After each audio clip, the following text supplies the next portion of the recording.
الحمد للہ رب العالمین والصلاة والسلام علی رسول الکریم اما بعد فاعوذ باللہ من الشیطان الرجیم بسم اللہ الرحمن الرحیم وَلَقَدْ رَآهُ نَزْلَةً أُخْرَى صدق اللہ العظیم۔ واجب الاحترام سامعین، السلام علیکم ورحمۃ اللہ وبرکاتہ۔ آیت کریمہ سورہ نجم کی جو تلاوت کی ہے اس کا ترجمہ یوں ہے: اور انہوں نے اسے دوبارہ بھی دیکھا، اللہ کا قول سچا ہے جو بڑی عظمت والا ہے۔ عزیزان گرامی قدر، کل ان روایات کا حوالہ ہم نے سنا جس میں یہ ہے کہ حضور کریم علیہ الصلوۃ والسلام نے اللہ کریم کا معراج شریف والے دن دیدار نہیں کیا اس ظاہری آنکھ سے، جس میں حضرت عبداللہ بن مسعود رضی اللہ تعالیٰ عنہ کی بھی یہی رائے ہے کہ حضور نے اللہ تعالیٰ کا دیدار نہیں کیا۔ ام المومنین ماں جی حضرت عائشہ رضی اللہ تعالیٰ عنہ بھی اس بارے میں بڑی متشدد تھیں۔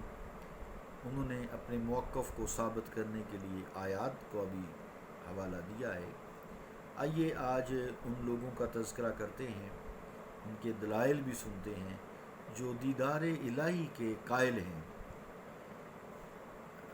طوالت سے بچنے کے لیے میں صرف عربی کی بجائے اردو جو ہے وہ آپ کو سناؤں گا۔ حضرت ابن عباس رضی اللہ تعالیٰ عنہ نے ان آیات کے بارے میں فرمایا کہ حضور نے اپنے رب کا دیدار اپنے دل کی آنکھوں سے 2 مرتبہ کیا ہے۔ امام ترمذی رحمۃ اللہ علیہ روایت کرتے ہیں، فرماتے ہیں حضرت ابن عباس نے فرمایا کہ محمد رسول اللہ صلی اللہ علیہ وآلہ وسلم نے اپنے رب کا دیدار کیا۔ اکرمہ جو آپ کے شاگرد ہیں وہ فرماتے ہیں کہ میں نے عرض کیا کہ کیا اللہ تعالیٰ کا یہ ارشاد نہیں، لا تدرکہ الابصار وہو یدرک الابصار، کہ آنکھیں اس کا ادراک نہیں کر سکتی، آنکھیں اس کا ادراک نہیں کر سکتی اور وہ آنکھوں کو پا لیتا ہے۔ آپ نے فرمایا افسوس تم سمجھے نہیں، یہ اس وقت ہے جب وہ اس نور کے ساتھ تجلی فرمائے جو اس کا نور ہے۔ حضور علیہ الصلوۃ والسلام نے رب کو 2 مرتبہ دیکھا ہے۔ حضرت شیخ محمد عبدالحق محدث دہلوی رحمۃ اللہ علیہ لکھتے ہیں، ابن عمر دری مسئلہ مراجعت بوئے کردہ پررسید کہ حل رعا محمد ربہ، پس دے گفت رعاہو، پس ابن عمر تسلیم نمودہ قطن براہو تردد و انکار نرفتہ۔ فارسی ہے اشاۃ للمعات جلد 4 پیج 431۔ ترجمہ کیا ہے اس فارسی تحریر کا کہ حضرت ابن عمر رضی اللہ تعالیٰ عنہ نے حضرت ابن عباس رضی اللہ تعالیٰ عنہ سے اس مسئلہ کے بارے میں رجوع کیا اور پوچھا کیا حضور علیہ الصلوۃ والسلام نے اپنے رب کا دیدار کیا ہے؟ پس ابن عباس نے جواب دیا کہ حضور نے اپنے رب کا دیدار کیا ہے۔ حضرت ابن عمر نے ان کے اس قول کو تسلیم کیا اور تردد و انکار کا راستہ اختیار نہ کیا۔ عزیزان گرامی قدر، علامہ بدر الدین عینی شرح بخاری میں مندرجہ ذیل جو میں نے آپ کو سنائی ہیں روایات نقل کرتے ہیں، جو میں نے آپ کو سنائی ہیں، وہ فرماتے ہیں ابن خزیمہ نے قوی سند سے حضرت انس رضی اللہ تعالیٰ عنہ سے روایت کیا ہے کہ آپ نے کہا حضور علیہ الصلوۃ والسلام نے اپنے رب کو دیکھا۔ اسی طرح ابن عباس کے شاگرد کعب احبار زہری اور معمر کہا کرتے تھے رضی اللہ تعالی عنہ۔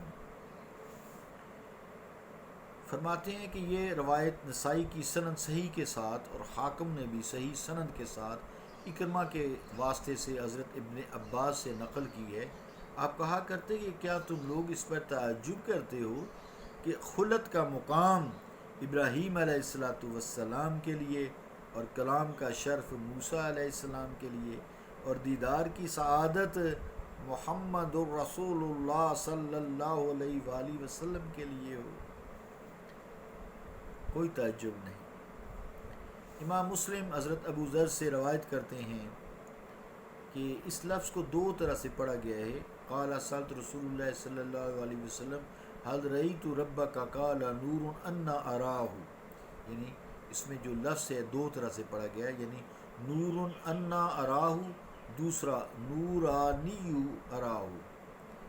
پہلی صورت میں اس کا معنی یہ ہوگا کہ ابو ذر کہتے ہیں کہ میں نے رسول اللہ صلی اللہ علیہ وآلہ وسلم سے پوچھا کیا حضور نے اپنے رب کا دیدار کیا ہے؟ آپ نے فرمایا وہ نور ہے، میں اسے کیوں کر دیکھ سکتا ہوں۔ دوسری صورت میں معنی پھر یہ ہوگا نورانی یراہ، اس صورت میں معنی ہوگا کہ وہ سراپا نور ہے، میں نے اسے دیکھا۔ مسلم کے اسی صفحہ پر ایک روایت میں ہے جس کا ترجمہ ہے کہ میں نے نور دیکھا ہے، یہ روایت بھی دوسری توجیہ کی تائید کرتی ہے۔ عزیزان گرامی قدر، حسن بصری اس بات پر قسم کھایا کرتے تھے کہ حضور علیہ الصلوۃ والسلام نے رب کا دیدار کیا ہے۔ عروہ بن زبیر سے ابن خزیمہ نے نقل کیا ہے کہ وہ بھی رویت کے قائل تھے۔ علامہ ابن حجر نے امام احمد رحمۃ اللہ علیہ کے بارے میں لکھا ہے کہ مروزی کہتے ہیں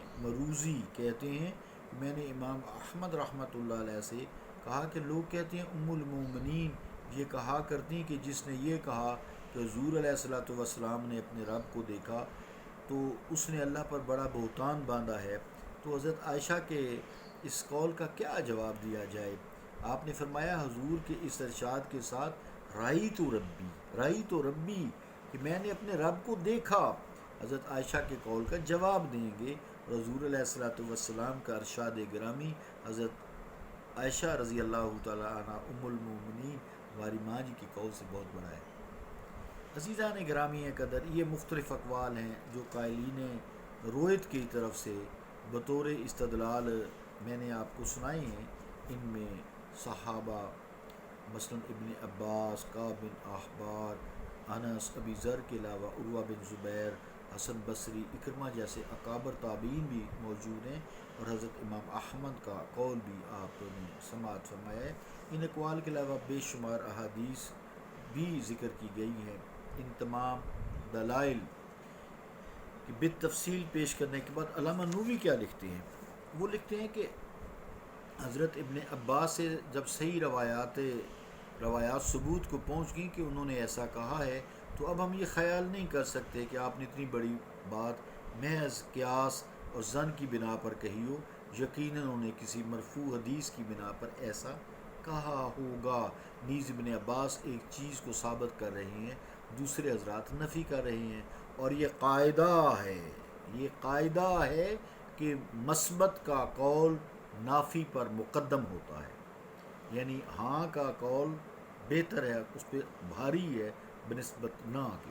تو خلاصہ کلام کو علامہ نووی رحمۃ اللہ علیہ نے الفاظ میں پھر بیان فرمایا ہے کہ حاصل بحث یہ ہوئی کہ اکثر علماء کے نزدیک راحج قول یہ ہے کہ رسول اللہ صلی اللہ علیہ وآلہ وسلم نے شب معراج اللہ تعالیٰ کو اپنے سر کی آنکھوں سے، ظاہری آنکھوں سے دیکھا، اور اس میں شک کی کوئی گنجائش نہیں۔ علامہ نووی رحمۃ اللہ علیہ نے یہ بھی کہا ہے کہ حضرت ابن مسعود اور حضرت صدیقہ رضی اللہ تعالیٰ عنہ نے اپنے موقف کی تائید میں کوئی حدیث مرفوع پیش نہیں کی، بلکہ اپنے محض قیاس اور اجتہاد سے کام لیا ہے۔ اس پر علامہ ابن حجر رحمۃ اللہ علیہ نے کہا ہے کہ صحیح مسلم جس کی شرح علامہ نووی رحمۃ اللہ علیہ کر رہے ہیں، اسی کے اگلے صفحے پر جو حدیث مرفوع بھی موجود ہے، ام المؤمنین نے فرمایا کہ میں نے وَلَقَدْ رَآهُ بِالْأُفُقِ الْمُبِينِ اور وَلَقَدْ رَآهُ نَزْلَةً أُخْرَىٰ کے بارے میں حضور سے پوچھا، تو حضور نے فرمایا وہ جبرائیل امین تھے۔ جب مسلم میں یہ حدیث موجود ہے تو حیرت ہے کہ شارح مسلم علامہ نووی نے کیسے انکار کیا۔ علامہ ابن حجر کے اس اعتراض کا یہ جواب ہے کہ حضرت صدیقہ نے وَلَقَدْ رَآهُ بِالْأُفُقِ الْمُبِينِ وَلَقَدْ رَآهُ بِالْأُفُقِ الْمُبِينِ کے بارے میں حضور سے استفسار کیا تھا، اور حضور نے فرمایا کہ وہ جبریل ہیں، اور یہ بلا شبہ درست ہے کیونکہ یہ خاص صورت تکویر کی ہے اور وہاں حضرت جبرائیل ہی کا تذکرہ ہے۔ انه لقول رسول کریم ذی قوت عند ذی العرش المکین مطاع ثم امین وما صاحبکم بمجنون ولقد رآہ بالافق المبین۔ تو یہ تو سورۃ تکویر ہے، تو یہ سارا جبرائیل امین کا یہاں اس صورت میں تذکرہ ہے۔ تو یہاں جو سورہ نجم میں معراج شریف کا تذکرہ ہے وہ ہے وَهُوَ بِالْأُفُقِ الْأَعْلَىٰ، وَهُوَ بِالْأُفُقِ الْأَعْلَىٰ، آسمان اور زمین کی افق مبین تو کہہ سکتے ہیں، لیکن افق اعلیٰ تو وہی ہوگا جو تمام آفاق سے بلند تر ہوگا، یعنی فلک الافلاق کا کنارہ۔ اس لیے امام نووی کا قول ہی درست ہے کہ شب معراج نفی رویت کے بارے میں کوئی حدیث مرفوع نہیں ہے۔ علامہ سید محمود آلوسی بغدادی رحمۃ اللہ علیہ ان آیات کی تفسیر و تشریح سے فارغ ہونے کے بعد دیدار الہی کے بارے میں اپنی ذاتی رائے کو یوں بیان فرماتے ہیں اور فرماتے ہیں کہ میں یہ کہتا ہوں کہ سرور عالم علیہ الصلوۃ والسلام اپنے رب کے دیدار سے مشرف ہوئے اور حضور کو قرب الہی نصیب ہوا، لیکن اس طرح جیسے اس کی شان کبریائی کے لائق ہے۔